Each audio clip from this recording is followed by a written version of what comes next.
We've had a Christmas market today, which is something we've started, just trialed it out, first time happening at Saathi House. So we've had a food stall, we've had clothes stores, and we've also had one with homemade soaps and creams. Well, a lot of people I know, as Muslims, they say they don't celebrate Christmas, but in some way or other we do actually celebrate Christmas, and we do try to become like, you know, as we all know, we're a diverse community. If we don't celebrate it as like going to church, but we do like exchange presents, buy presents. Even if we don't buy on Christmas Day, we try to buy presents on New Year's Day. So I think, you know, you don't need to be a Christian to celebrate Christmas. It could be anybody that could celebrate Christmas.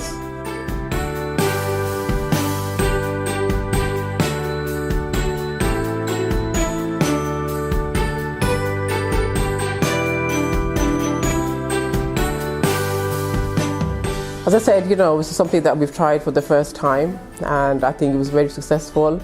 We were a bit worried in case like the word Christmas puts people off, especially the Muslim community. But you know, as I said, it has been quite good, and it's been quite successful for us to do something first time at Saathi House.